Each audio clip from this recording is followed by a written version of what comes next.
All right, guys, it's Tuesday night. It's a little after 7:15 Central. I want to welcome everybody to our weekly edition of Conversations with Commodores. And we have got a 3-year starter, number 95, coming out of Russell, Kansas. Matt Schucknasty. Schuckman, how are you doing tonight, Matt? Good to see you, bud. I'm great. Thanks so much for having me on. Probably one of your arch nemesis during that time period has just signed on. And I'll give you a hint. It rhymes with O.J. Fleming. So I'm sure with him, you playing D-line, him playing tight end, I'm sure you guys mixed it up a time or two. And let's see, Darren Rothenberg. Hey, Darren, good to see you. You're coming on soon. Hey, Darren. So glad for that. But Matt, how does a guy go from Russell, Kansas, in the heart of Big Ten, the heart of basketball territory with your frame, find his way to Nashville, Tennessee? Yeah, Big 12, actually. And Russell, Kansas Big 12, my bad. Home of Senators Bob Dole and Arlen Specter as well, unusually. So, no, I don't know. I think it was an interesting time in recruiting. DiNardo had just kind of signed on there. They'd won the national championship at Colorado. He was an offensive genius with the eye bone and all that.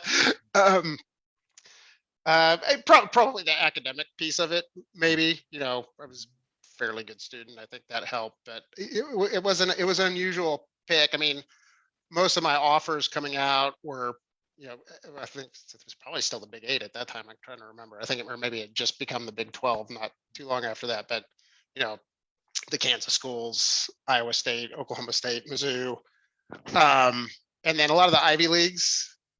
So, I mean, I don't know, maybe they just had that on their radar. Cerebral kids that were underweight for their position or something like that. I don't know. But when I took my visit, fell in love with Nashville. The coaching staff was great, and it just seemed like a really good fit. I didn't want to go to an academy because I didn't think I was cut out for that lifestyle. And the fact that it was a full ride scholarship obviously helped, because I wasn't really going to get any help from the family. So it was scholarships or student loans. So that kind of took the Ivies out of the equation. Well, one such teammate's glad that you're here with us tonight and that you came to Vanderbilt to begin with. Gerald Collins, one of the finest athletes I ever was called a teammate. One of the nastiest defensive players. We had a lot of good defensive players that ran through in my time. Yeah. Gerald and Shelton, and we were kind of linebacker U. Florida State was. I was going to say there's a lot of Sunday players that came through in the mid 90s. That's for sure. Matt, when did Vanderbilt even reach your radar? Had you even heard of Vanderbilt before they started recruiting you? I had heard of them, but it was mostly in the basketball context. I remember Will Purdue and those guys, and they were a pretty competitive basketball team when I was growing up. And basketball was that was my main sport when I was younger. That's what I followed. I was a Jayhawks fan. So we had lots of success there. Yeah. But other than that, I didn't, I knew they were in the SEC, and that was a good thing. But it hadn't really paid any attention to them football wise, didn't know anything about the history. So it was just a love at first sight in terms of the campus visit and the facilities and what they were trying to do with the program. Well, I'm a few years older than you, so I was there during the Goheen, Booker, Drought, Cornette, Purdue era. Yeah. And I want to say that maybe our guys lost to Danny Manning that year that they won the title. I may be wrong about my year, but I think we did collide with them one year. No, I think that's right. Yeah, I think that was maybe like first or second round of the tournament. Yeah, that was, I guess, 88. Yep. But that, and not to get too sidetracked, but those years in Memorial were just so magical, particularly when you had Goheen on your side and you never know what he's going to do or when he's going to do it. But Jason Smith is in the house. Dwayne Jones is in the house. All right, guys. Thank you, guys. Of course, we've got Matt Schuckman with us. Matt, let's talk about basketball. That was your first love. You were a tall dude, but you hadn't developed into the big dude yet. Coming out of high school or your senior year, what did you play at? What was your height? What was your weight in senior year sports? Yeah, so I was 6'4", 230, 235, and I played offensive tackle. I played defensive end.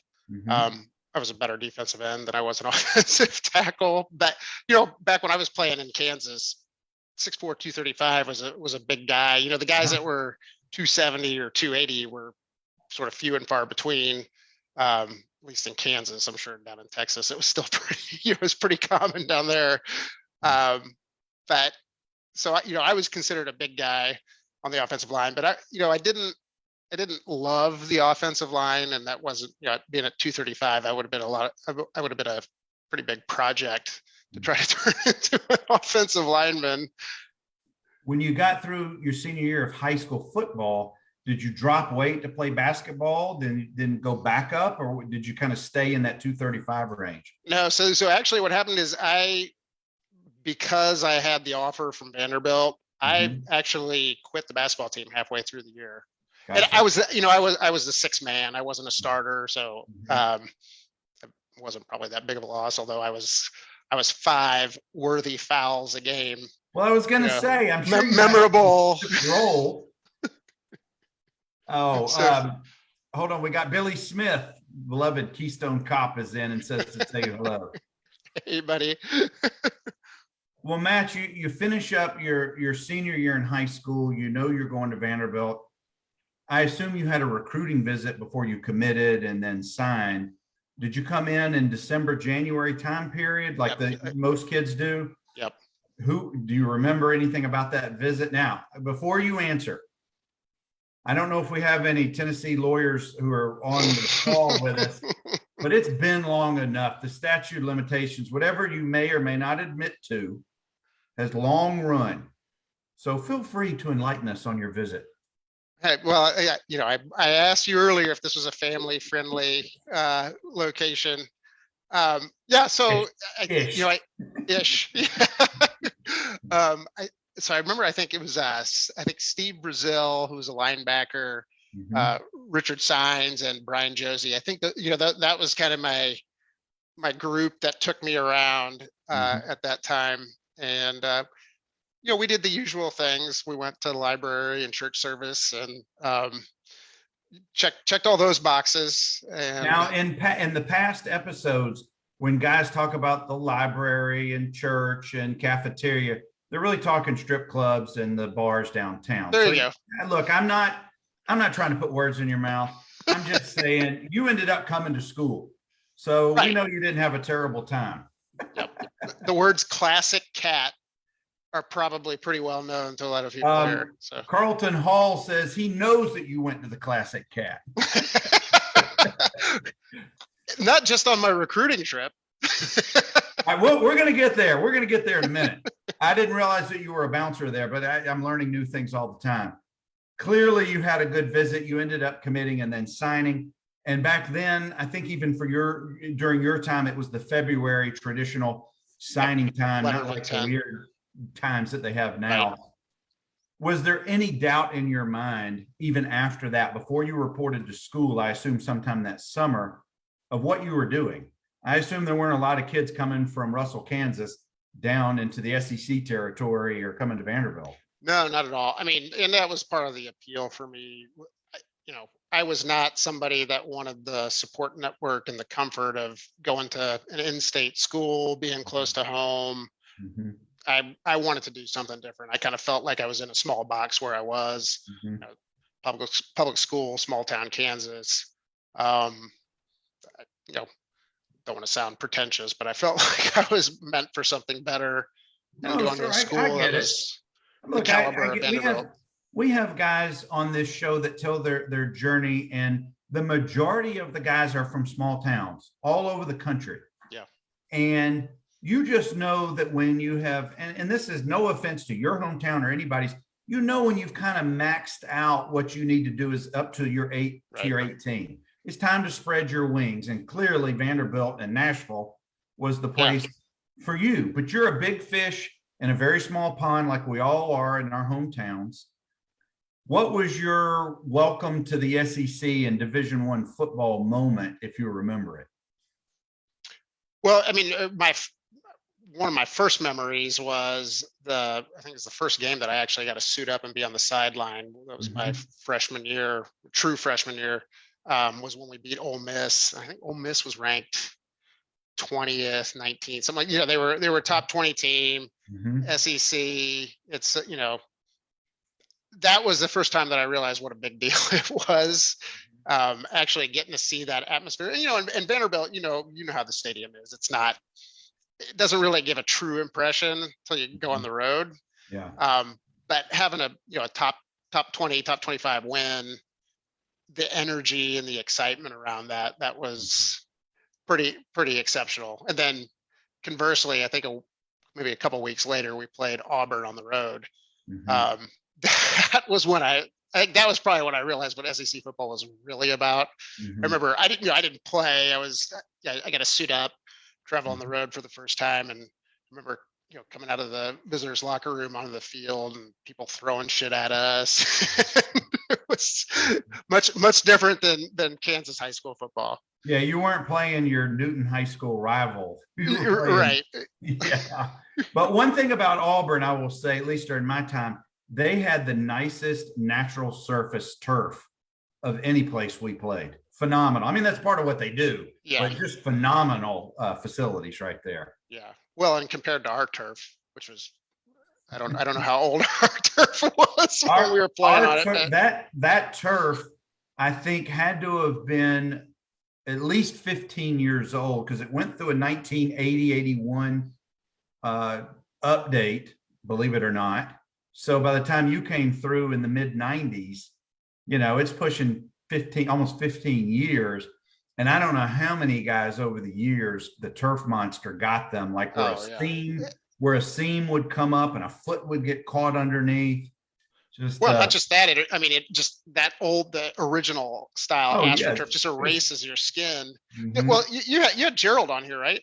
Yeah. I mean, that's, he had the staph infection, and he got the extra year eligibility because it basically, I mean, that was a guy that was like 260 and went down to, I think it was under 200 pounds, 180 or something like that. He lost almost a fourth of his body weight. Yeah. And I think it was because, that ancient turf just, retains staph bacteria or whatever. Well, hopefully with whatever renovations are going to do to the stadium, it brings it up to modern times. But Matt, when you reported as a freshman, do you remember how much you weighed? And then how much did you weigh as the season? Did you lose weight during the season, or were you the kind who maintained your weight? So it's interesting. So I basically was the same weight when I reported as what I played at in high school. So 6'4", 230, 235. So, but what's interesting is I played a down defensive end in high school.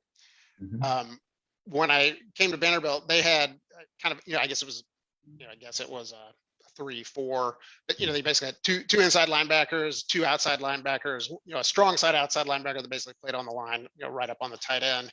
So they actually had me playing outside linebacker, and I was not used to playing up, off of my hand, without having my hand down. It was standing up. You had a different line of sight. Well, and then having to do pass coverage. I played offensive tackle and right. rushing defensive end against like 90% rushing offenses in high school. So now I'm being asked to go out and cover SEC dudes. Well, who's ahead of you your freshman year on the depth chart? Who are you trying to? Yeah, so Shelton Quarles was my mentor when I came in. They assigned every young guy to it, and so it was interesting. Our recruiting class, I think to this day, is still maybe the highest rated recruiting class that they had. Only had a couple services back then, so what that was, for whatever that was worth. But the rumor was getting around like, we got all these young guys coming in that are gonna come in and start right away. And I remember, we had a freshman camp, and then the first days we had varsity camp, and I was playing outside linebacker and doing drills with Shelton was, the incumbent starter. And when you watch what that guy could do, it's like, there is no way a freshman is going to come in and start over that guy. And especially somebody that's switching from really a defensive lineman to a linebacker role. It's never going to happen. That guy was a freakish athlete. He was, and of course he ended up in the pros for several years and doing some great things as I think the GM for Tampa. I think he's still involved in some capacity, I think, isn't he? Yeah. But what a high bar he set for you and others trying to move up the depth chart. What an awesome example I know that he set for you guys on and off the field. Yeah. Well, yeah. Let's just say I'm thankful that we switched to a 4-3 because that was my Well, let's talk about the coaching staff. Let's talk about your specific, you're not only your defensive coordinator, but who was your position coach, and how different was that from clearly when you were in high school? I know it's much more specialized as you move up the ranks. Yeah. But did you feel comfortable pretty quickly, or was it kind of just like reading a foreign language and you were doing a lot of thinking before you were doing a lot of reacting? No, definitely. I think because of the linebacker role versus when you're playing defensive line, so much of it is instinctual and it's reaction, and it's, do you have good technique off the line? Do you explode off the line? Hand positioning, kind of reading the flow of the play and getting across your man and that kind of thing. And there's a lot of that goes into playing linebacker too. But I you got pass coverages to remember. You got set, strong side, weak side. When you're on the defensive line, you can just sort of rev up the engine and go. And even if you make a mistake, 50% of the time you'll be able to recover and make something happen. Yeah. And so it was a little bit of a foreign language, having to learn that. And the coaching staff, Carl Reese was the defensive coordinator when I first came in, and so I think it was Bill Elias was the outside linebacker coach, and he did a good job coaching me up, but I think he saw pretty quickly that there was a little bit of an athleticism deficit. they actually in training camp my freshman year, they moved me to tight end. They started me at outside linebacker, and then I think Pat Akis was the starter at that time, and they were a little bit thin in the tight end ranks, and I think they thought, well, the guy played tackle in high school, he can block, so we'll move him to tight end, and I could block, but doing the route running and that was all new to me. I'd never really done that, so that was the second failed experiment. Then they moved me back to outside linebacker, and I kind of, until they moved to the 4-3, I was sort of in purgatory there. I actually dropped down to 222 coming into my sophomore year. Wow. Because I wanted to get faster, better lateral movement because of the pass coverage responsibilities and all that stuff. And then they went to the 4-3 the next year. So. Well, I was going to say then you had to go back up in weight, but from an academic standpoint, how was the transition for you from high school to playing D1 football, a freshman halfway across the country, and trying to academically get involved? It wasn't really terrible for me, Bernard. I'm a really smart guy, so no, it was. I probably didn't go to class as much as I should have, but I got into that. You learn how to cram for an exam and do all that. And so, I did all right. I think my first year, I guess we'll get into kind of down the road when I went to business school. First year of business school playing football, that was a little bit tougher. Probably only, Alan Young, maybe the only guy that probably just. I was going to say, during my time, we only had one guy who was in the business school and trying to play. But another teammate, Royce Love, said he always believed in you, or something like that. Royce was one of the 2 or 3 guys is the reason why our recruiting class had the ranking that it had. Royce was like I think he was our top rated recruit. He was like the number 6 running back in the country or something like that. Yeah. And I don't know why he's avoiding my show. We need to have a conversation, Royce. Well, you know why? Because he was a subpar player once he got to Vanderbilt. He didn't live up to his potential. So. Well, I got news for you. This one subpar player be talking to another, but no, I know Royce is much better than that. Matt, talk to us a little bit about who'd your roommate freshman year? Who did you become buddies with, if anybody, during that first year? So, it's interesting. So Tim Storer was, he played defensive line. He was from Bartlesville, Oklahoma. He was my roommate freshman year. And I think they put us together because they're like, hey, 2 Midwestern kids. We'll just, the kid from Oklahoma and the kid from Kansas. Did he give you the Schucknasty moniker? Somebody else? No, that was I think that was Tom Sharp. Okay. It's Tom Sharp or Eric Landstad is one of those guys. And I think that, I don't know if it came about during, we had a we had a pretty epic spring break trip, I think by sophomore. Oh, we're going to come back to that in just a second, but we're still talking about roommates and buddies. So that was a different guy, another Oklahoma kid, but yeah. So Tim Storer, see, what was the second part of your after? Were you guys living in we were Branscombe. We're Branscombe. Yeah. we lived there in the late 80s and not too much longer. Were you guys? I know they transitioned away from there later on. I did find it terribly convenient for that to be right in the middle of school of the campus. Well, real close to the athletic facility. Yeah, so. Absolutely. Who were some of your buddies? The guys on the defense, or did you have other buddies? Yeah, mostly defensive players. So I actually became closer with for the most part, kids in the class that came in after us, one year after us. And mostly it was kind of trial by fire. I think, that was a class that had like, Mark Jeffcoat and Jason Tomachek played tight end. Jamie Duncan was in that, Eric Vance. I mean, they had a lot of guys that came in and started either as freshmen or sophomores. And so, which was kind of dovetailed with the time that I started as a redshirt sophomore. And so I think, because we were all playing at the same time, that class kind of, I hung out with those kids probably a little bit more. I actually went to the 20th anniversary of the class of 97 and not my own class, just because I knew more people there. That's funny. Yeah, that's funny. Well, we don't usually talk a lot about the games and specific plays, but I know you started for 3 years. You have lots of great games, memorable games that you played in. And at my request, I had asked you to list a few. As you already mentioned, the win at home, Ole Miss in '92. But I want to talk about those extremely close losses.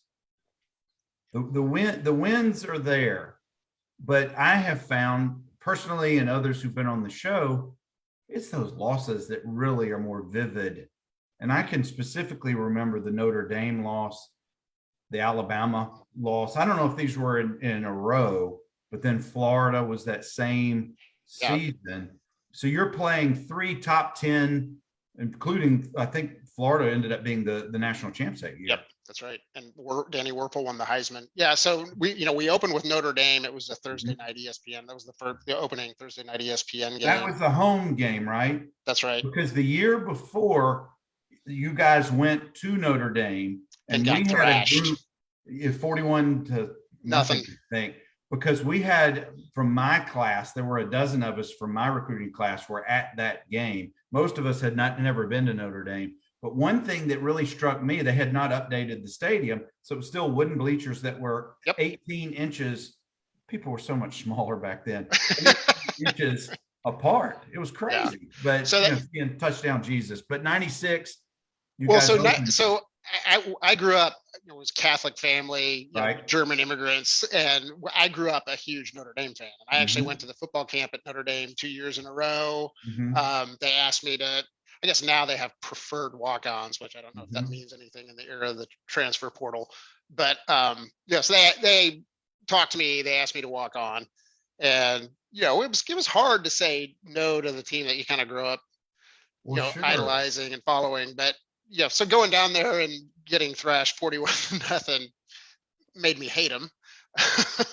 so I've never been able to cheer for Notre Dame since.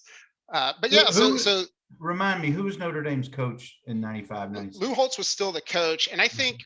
But when we played them, it was when Lou had like an illness, and I'm trying to remember who was. Somebody substituted, one of the other coaches took over. Yeah, and his guy that went to North Carolina and had some success after that. I'm trying to remember who it was. Somebody in the chat will remember. Yeah. Okay. So anyway, that opener for 96 on Thursday, ESPN, it was a big deal. I remember everybody was like excited because that's when they put that, the little screen that's on the closed end of the stadium. That's when they put that in. They had installed that, and we thought that was a big deal. It's like the world's smallest stadium. Well, but for our stadium, that for our people, that was a big deal at the time. Yeah, back then it was really cool because you could look up and see the replay and watch Mhm. yourself on TV. But yeah, that was, it was at 20, what was the score on that one? 28-24, something like that. And Dwayne remembers that Todd Yoder had a big game that game. Yeah. And he was a freshman, I think. Mhm. Yeah. Yeah, that was a heartbreaking one. And then the next week we went down to Alabama, and I think Alabama was ranked like 8th or something Mhm. at the time. And that was the game, which is probably most memorable for maybe the greatest play in Vanderbilt history, which is the Bill Marin Angel. Yeah, the Bill Marin Angel fake punt, which I'm sure this story's probably come up on here before, right? With his run, Yeah. it's You been know that mentioned. He hasn't been on the show yet. that wasn't called. He called that play himself. That when you do a fake punt deep in your own territory, that's got to come from the sideline. Yeah, And Bill was, he was an interesting guy. He was man, actually, he came out of Chicago, and he was actually a nationally ranked running back. He was like super fast track guy, all state, and they wanted him to play wing back in the I-bone. He didn't really like the whole wing back thing as much as he did the punting, because it gave him more free time to explore his other interests. So, when you do a play like that and you don't tell anybody, either one of two things are probably going on.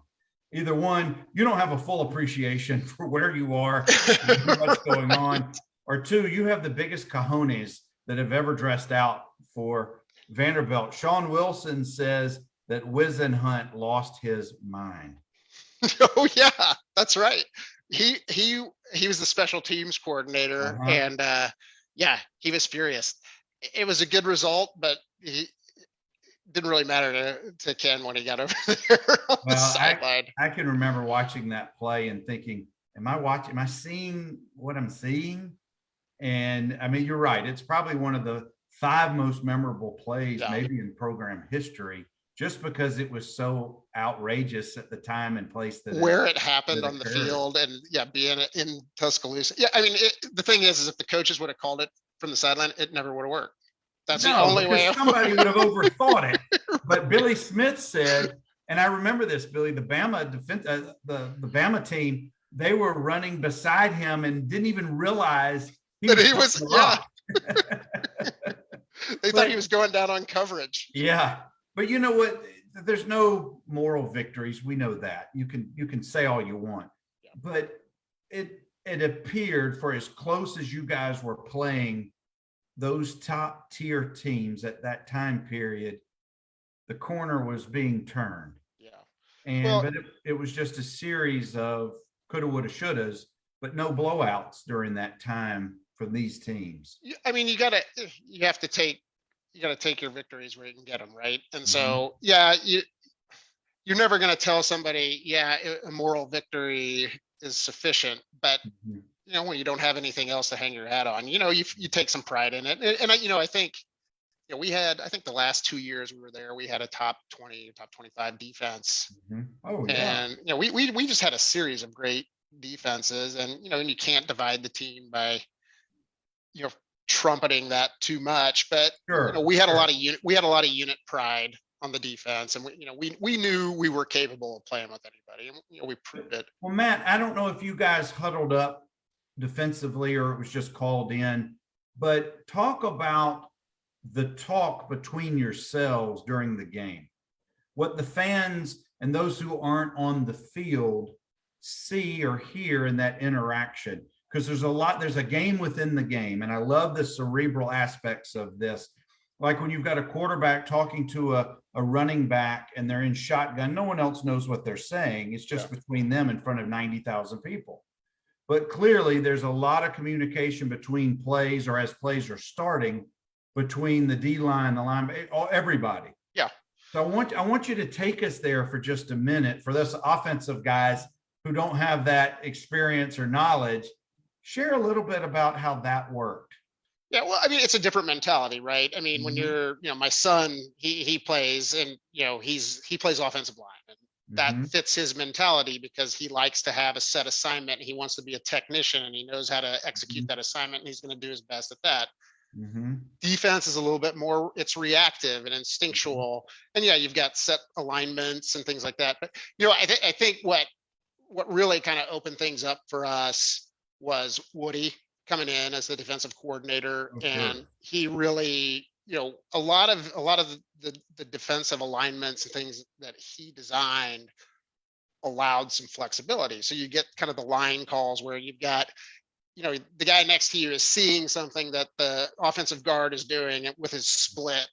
He's over splitting, and it's leaving too big of a gap in the A gap, and so you call a stunt. And I think when you have a defensive coordinator that knows what he's got, and we had a lot of guys that had played, had a lot of snaps and played a lot of games, and I think he felt comfortable with our experience and our athleticism, allowing us to do that. And that is part of the fun, is when you can kind of go off script, especially on defense, because it's run the play, but like get to the ball and make something happen. And I think his defensive mindset was, let me allow these guys to do that as much as possible. He had a lot of faith in you guys. There was not a lot of this reacting after the fact. It was more muscle memory had already taken place, or is built in. Yeah. Had some super athletes, and then you guys are taking it to the next level. I'm not going to say not quite to the NFL level, but it's very cerebral amongst the players from an athletic standpoint. So I'm sure that allowed him that comfort to let you guys play your game. Well, I would say we actually probably came closer to kind of that NFL sort of system than anybody else, even in the SEC. I mean, at that time, that was really unusual. And that's probably what allowed us to have a lot of success, is he was running these pros. We had the Schuckman nickel package, which was a nickel package that he put in where I was basically kind of a free roamer. Like, I could play, I'd line up as a defensive tackle, or I'd line up as a defensive end, or I'd line up as a middle linebacker. And in fact, against Alabama that year, they didn't know how to read it. Because I started at tackle, I kind of rolled outside, and then I rolled to the middle. And I actually, on that play, I was supposed to drop, kind of middle 15 yards back in the middle hook. And they weren't expecting a defensive lineman to be back there. I had an interception. What the hell is 95 doing 18 yards deep? Yeah, and if you ever go back and watch the video clip, I think the announcer says something to that effect. It's like, but that was Woody. He would come up with these clever ways to utilize our talent, maximize our talents, really, and say, hey, this guy can make these kinds of plays, and I'm going to put him in a position to do that, and I'm going to let these guys free will a little bit. So during the season, what was your favorite time of the week, whether it was football or not, while you were in school? And then also, same question, during the season, what was your least favorite time of the week? Well, I mean, during the season, Saturdays were, I didn't like Fridays. I didn't like the travel. I didn't like going to the hotels, because, you're kind of wound up in the anticipation for the game. You just want that to be over. Also, like, Thursdays were nice because they were gentle practices. But, that was always fun. We had kind of we practiced Sundays, not Mondays. And that was mostly, because Vanderbilt's a smart kid school. So you had to have a day where people could do labs. Sure. So Monday, so they gave us Monday off, which I think was a little bit unusual at the time. Most schools practice Monday, Tuesday, Wednesday, Thursday, travel Friday, play Saturday. We had Monday night toilet bowl is what we called it. And what it was the guys who were second, third, and fourth teams scrimmaged to maybe show that maybe they were worthy of a little playing time. But it wasn't until Monday night, because labs were Mondays. Okay. Yeah. Well, and I will say Sundays could be rough, because one, you're banged up from the game, probably went out frat row, had a few, maybe hanging a little bit the next day. And that's your conditioning day, right? You do rehab, you do a workout, and then you do conditioning. So we had some experiences where, later in the season, you'd think, you'd had some guys that would, throw up, and you think, well, this isn't two-a-days, you should be in shape by now. But it wasn't really a conditioning issue. This is 6 hours from coming in from. Right. But Matt, were you the type of athlete that had superstitions? Did you have traditions, things that you always did during the season? I wouldn't say they were superstitions. If I would have forgotten to do them, I probably wouldn't have, lost my shit or anything or felt like I was doomed. But there were definitely routines that I had that I felt comfortable with, that I felt like put me in the best position. One of which was, I don't think this is even legal anymore. Mark Jeffcoat and I used to do our jerseys. We would lace the jerseys up so that we had the exposed midriff. Which I don't think you can even do that anymore. I think you have to have your jerseys tucked. Yeah, I think they're all the way tucked in there. Yeah. So that was, I don't know. That was one of my things, is I like to have the exposed belly for whatever reason. Yeah, because you were a in shape D lineman for the most part. I was a meaty dude. What about who did you room with on the road? Same guy each year or different guys? God, I'm trying to remember. I know I room with Mark a fair bit. I mean, I think they try to keep it by position generally. So, I'm trying to remember. I think I probably roomed with Alfonso Harvey and some other people like that. I don't really remember Jason Hill. I don't remember it like being kind of consistently like I'm sure there were, I think that was probably more of a thing on the offensive side, because I think like Ronnie Gordon and I think that like the quarterbacks would room together, so like the starting quarterback and the backup quarterback would room together. And that was, I'm sure they were talking about, their position and the upcoming game well into the evening. So that was probably time well spent. I'm sure that you and the Fonz did the same thing. Oh yeah. Yeah.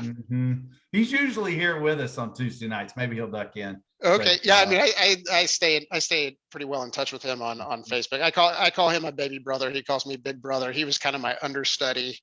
Him and like Ryan Alds and some of those guys that were younger. I was sort of the old man, because I was a redshirt senior in '96, and there weren't too many of us around. I mean, you were grandpa at that point. Yeah, we had a lot of guys that in my class that played right away, so they'd use their eligibility up. So yeah, not like current day when you have like an 8th year player who has a COVID year, medical year. And anyway. Yeah, but you got all these guys that leave after their 3rd year too, right? So they come in and they start right away. Well, you and I could go off on a tangent on this one, and we don't have to, but today's game looks nothing like our game. And the NCAA is completely, wild, wild west right now. But there he is. Big brother. He says big brother. Baby bro. Good to see you. Fonzo.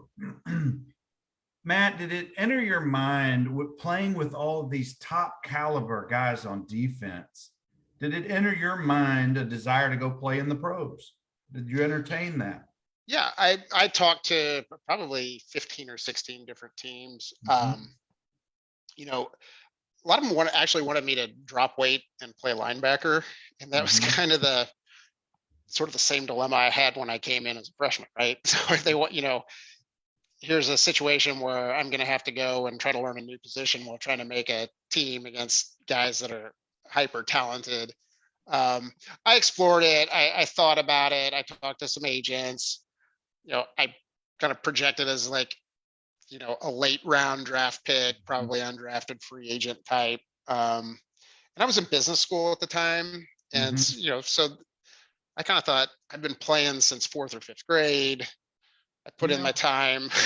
Matt, I'm wondering if that extra year where you got into business school, had you not been in business school, had you just been an undergrad about to graduate that year, I wonder if that had made a difference to you from a timing standpoint.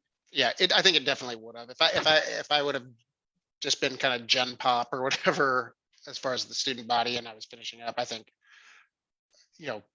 I would have definitely tried. I would have definitely, gone out for a team.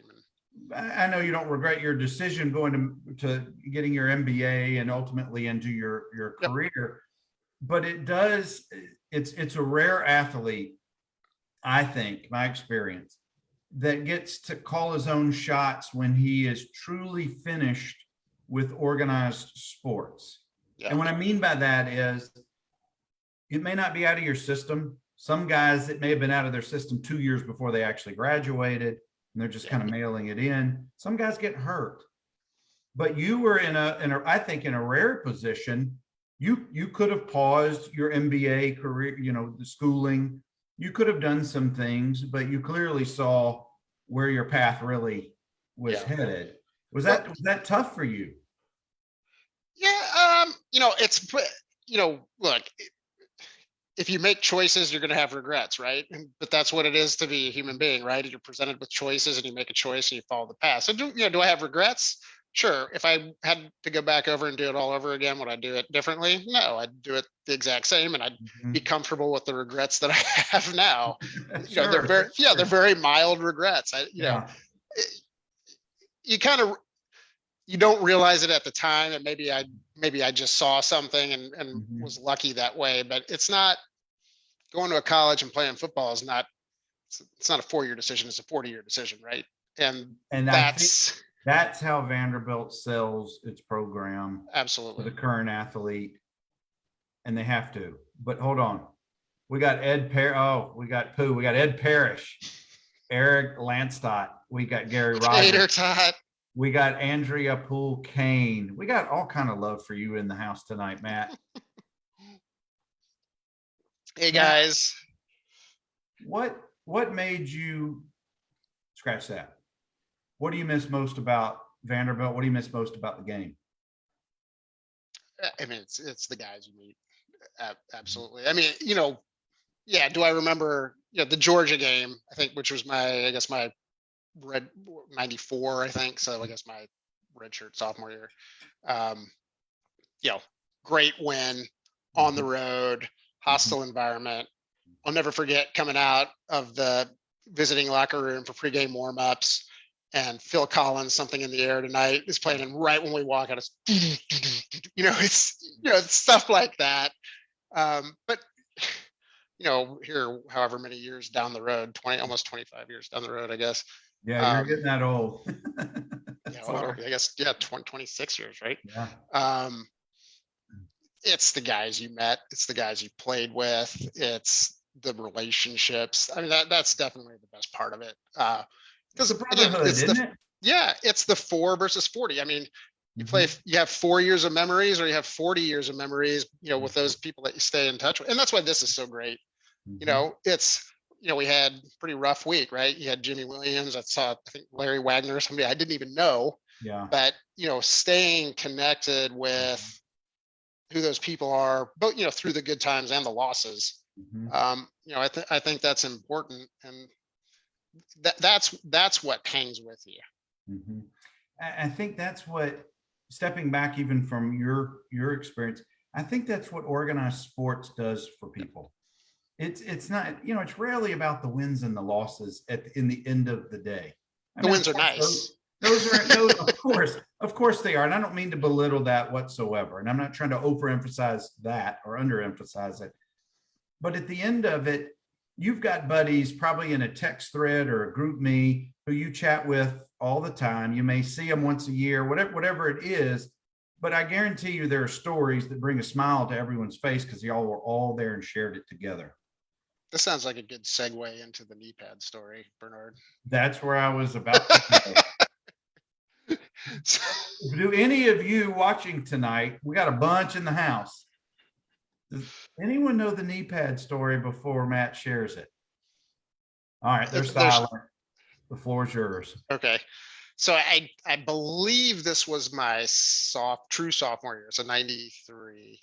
And I'm pretty sure this was, so, we used to get a bell buckle for 2 days, and then, we'd come back right before, and we'd have a day or 2 or 3 days, whatever, of 2 days back on campus.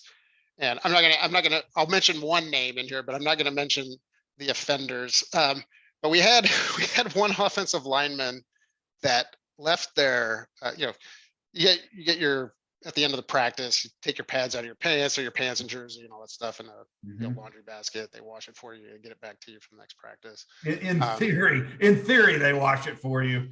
Right. Well, we're all taking this on faith, right? We That's think, right. it's a big time university. Sure. Sorry, Bill. Sorry, Luke. We didn't mean Luke was a responsible guy. But it doesn't matter when you don't put your pants into the laundry bin, whether you trust the guys or not. Yeah. So we had a guy that, big guy, heavy, sweaty, Mhm. you know, when I don't know, do you have teenage boys, or did you have teenage boys, No, I or have okay. 2 daughters. Personal hygiene is not high on the list of priorities. Um, and these are kids that are, just out of their Right. teenage years. Anyway, hung his pants over the hanger rack in his locker. I can't remember if it was between the first practice and the second practice of 2 days, or if it was overnight. But anyway, overnight, all the sweat had dripped out of these pants into a cupped knee pad that was sitting in the bottom, the seat of his locker. Uh-huh. Um, we saw this the next morning or the next practice, whatever it was. It's this pool of, kind of yellow sweat. Right. Might have been a pubic hair in there. Not sure. Oh. We had another lineman that said he would drink it if we raised money. We go Right, around. right. I think we ended up getting like $82 or something like that. We ended up drumming up. Man, that's a lot of money for a college kid. Well, there was like 60, 70, 80 guys in there. So we kind of Right, went around to right. see what we could drum up. He took it down, and Derek Wilham was on the team at the time, little Willie. He was so excited. He did kind of a sprint around the locker room, pumping his fist, cheering, got about halfway around, realized what had happened, and threw up all over the locker room floor after he had a chance to think about what he had just seen. Oh, man. So, yeah. It Ah. was, Any of you guys in the chat present? that's why we didn't win any games, Bernard. We were doing stuff like that. But in some weird cosmic way, that's actually some team building right there, and you guys didn't even know it. Will Jacobs says that sounds like something Robert Couch or Josie would do. Matt not going to admit or deny. No, it was not. It was not. It was not. Okay. Guys, of course, I'm talking with Matt Schuckman, and that may be the hygiene story of this entire series thus far that has been shared. So I want to thank you for that. Matt, you've got I presume, is he a teenager, your son? Yeah, he rising How old senior. is he? Yeah, he'll be 18 at the end of August. Yeah, he's coming out his senior year. You said he's playing on the offensive line. Does he have aspirations to play at the next level? Yeah, so he's all-state offensive tackle. He plays offensive tackle and defensive end, same as I did. He's 6'6", 250. So he's Barkley, where are you, coach? Where are you, coach? So he's got offers from Yale and MIT, Johns Hopkins. Probably get offers from Harvard. The man Princeton, is smart. Cornell. Yeah, he's got an intimidating SAT score. Wow, well, good for him. And I tell you, a guy who had a big set of scores, Louis Wooldridge, one of my teammates. Louis, I thought you were at the All-Star game, bud. What's going on? I'm glad you're tuning in. Are you sitting in the stands? We need a picture if you're at the All-Star game. That's awesome. Louis is from Southern California. I'm all right. He's having a good was he time was he at the Derby last night? Did you watch Pujols? I don't know if he was there. Louis, tell us, were you at the game? Did you see Pujols? Did you see the guy who turned down $440 million? Juan Soto. That's just nuts. Just nuts. And Fonz said, of course, he expects your son to be a super smart kid. Clearly, he takes after other family members. He didn't say that, but yeah, my wife's a Vandy person too. So she got in not on athletics. So. Well, Matt, I want to talk about I want to compare what you do as a lawyer and your job as in-house counsel and many other hats that I know that you wear for the corporation. You still are on a team. You're still a leader of teams. And obviously there's an easy transition here or easy comparison, but I want you to tell us, how do you, from a day-to-day standpoint in your professional work, how did that, from your training from football, prepare you for what you do now, if at all? Well, if you've seen a guy drink sweat out of a knee pad, you can do pretty much anything. So no, I mean, I think, you mentioned team building, and I think it's grace under pressure. is kind of the thing that I think football Mhm. trains you for, and probably, just, organized sports in general. And, how do you keep spirits up? And really the last 2 years, obviously with COVID, I mean, it's never been more important when you're not seeing people as often as you're used Yeah. to, and trying to maintain that, sense of team. Mhm. Um, it's hard times, and when you played football at Vanderbilt, you experienced hard times, Yeah. and knowing how to do that with a smile on your face, Mhm. keep people's spirits up, realize that this too shall pass. I mean, Mhm. I think that's a big part of it. Yeah. And clearly, we haven't touched on this. This is one of the last few topics I wanted to touch on to get you out of here. You worked for Coach Brad Bates for a Yeah, while. yeah, Coach Bates has been on here, and he has impacted so many student athletes, not just at Vanderbilt, North Carolina, Boston College, other places where he's been. We've talked to many of us who've been on the show about some of his non-traditional training methods that were just designed to get those who didn't like training get involved, get enthusiastic, and improve yourself. And he was so great at that. yeah. What was your role during the time you worked for or under him, and what did you take away from that? Yeah. So when I had come in, I think Brad had been strength and conditioning coordinator. He was past that role when I came in. DiNardo brought in, what was the guy from Nebraska? Anyway, and Brad had moved into, he was an assistant AD, and I think he was internal affairs or external. He rotated through a few different Okay. administrative positions. So, and I think he was internal affairs when so after I finished my first year of business school and I was done with my eligibility for football, so my second year, in order to pay for that, they had me work as a graduate assistant. So I basically got 6 years of college Yeah. paid for, 2 degrees, and so I worked with him in his office. I think the memorable thing that I did was, I guess I drafted their initial emergency response plan. That was my big project. The second year was working on the emergency response plan, and Man, as a 23-year-old, that's kind of heady stuff. and it was a piece of shit, I'm sure. I mean, I hope they're not still using that. Nowadays you come in, you bring in a consultant, you pay them, 6 figures to come in and develop our. Well, I thought when I toured McGugin back in the spring, I saw Schuckman's rules, so it may still be there on the wall. Basically, I just planned for earthquakes. I didn't touch fires or tornadoes. So it was a very one-dimensional emergency response plan. I was just fixated on earthquakes. So. Oh, that's hysterical. That's so funny. When was the last time you were on campus? I know you said you went back for the '97 reunion.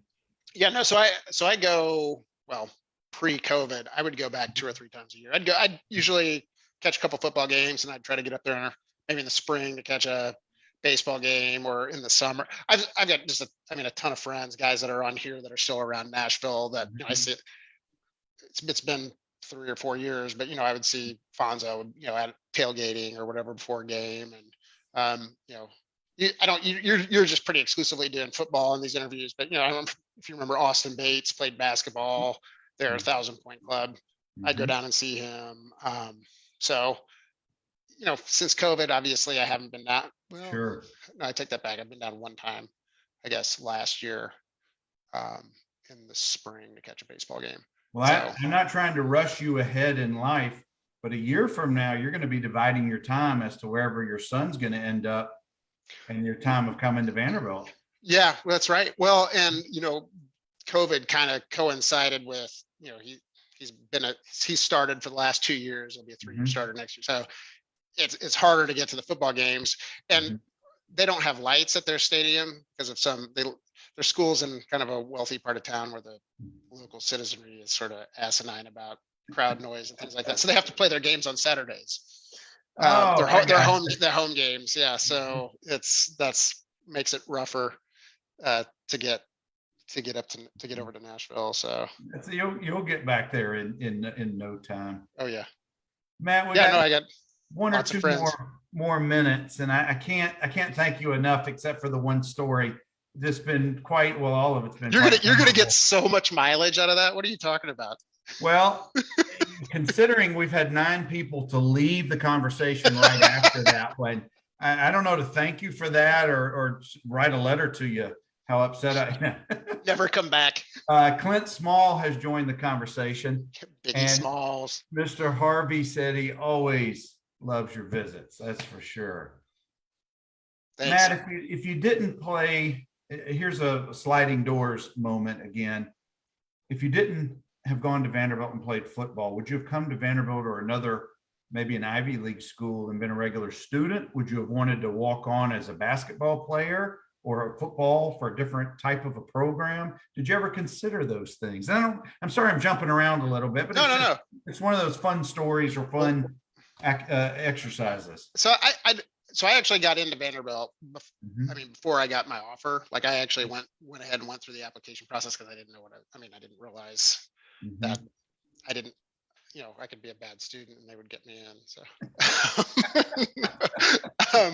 no, so I actually got in, but they just because like we talked about earlier, they weren't on my radar. I didn't know that much about them. I mean, it was a perfect storm with the football situation, Mhm. great school for academics, being in the SEC. So if football was a path that I thought, hey, I'd like to try to play pro football at some point, I was going to get more exposure there than what I was going to get in the Ivy League.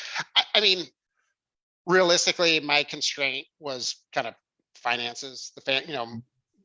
Not like a wealthy family, so they definitely couldn't have afforded to send me to Vanderbilt or an Ivy League school. So I probably would have ended up going to a Big 12 school, Mhm. which would have run counter to what I was hoping to accomplish, which was get away from home and kind of experience something different. Mhm. So I'm glad it worked out. Well, we all are glad that it worked out for you that way. Last topic, last questions.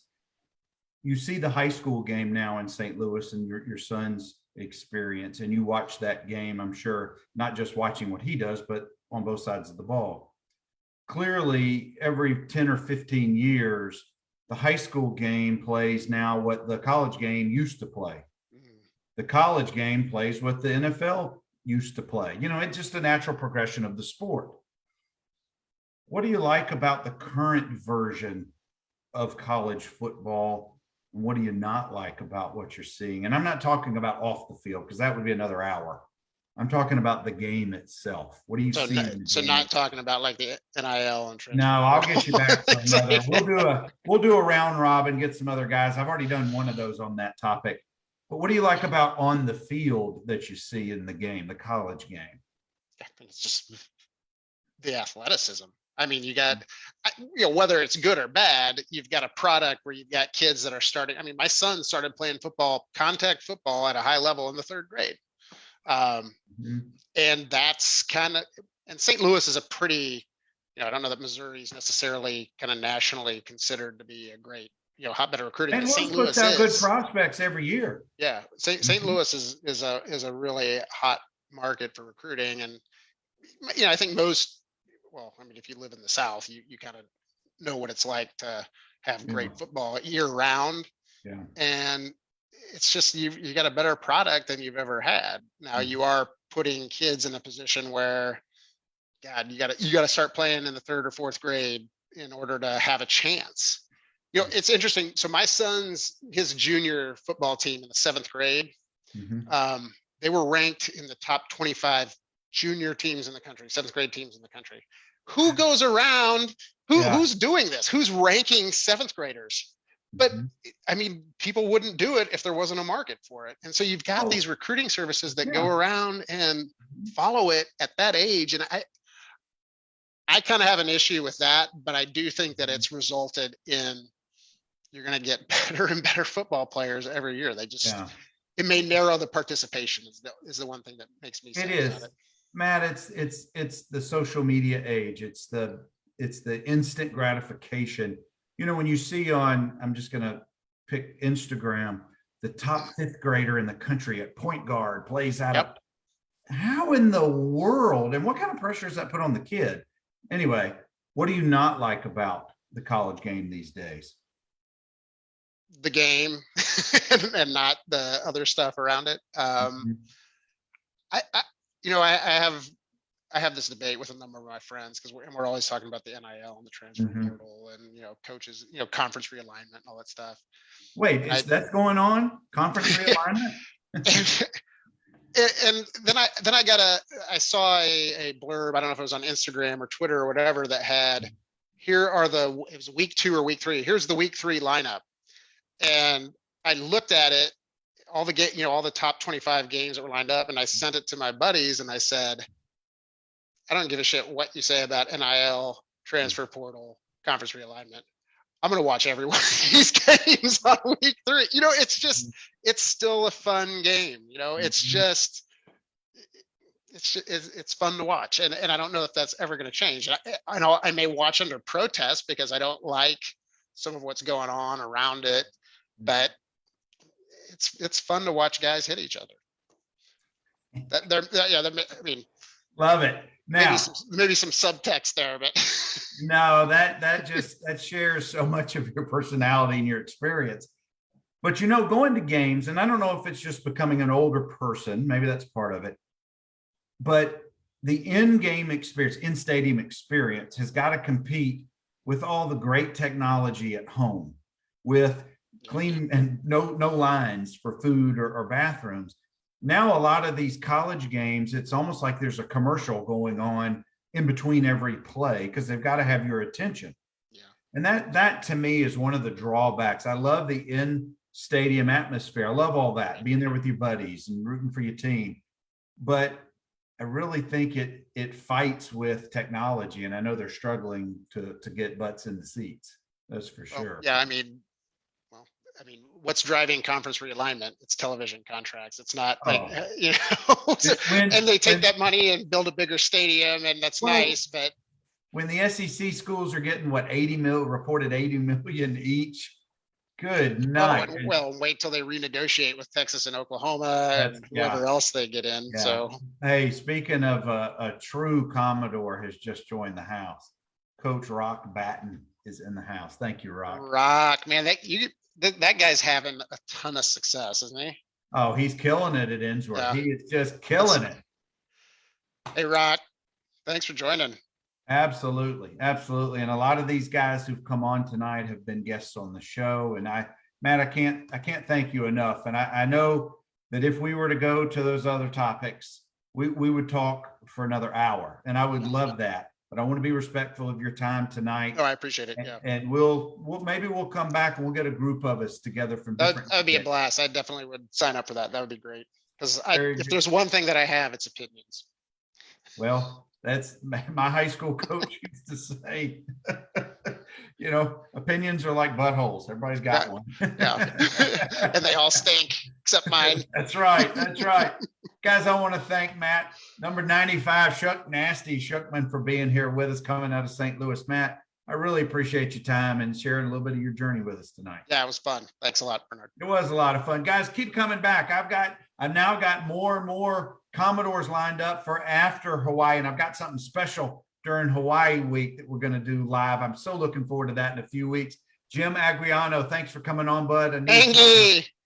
Good fella. Good fella. You guys continue to be safe out there. Anchor down. Anchor down.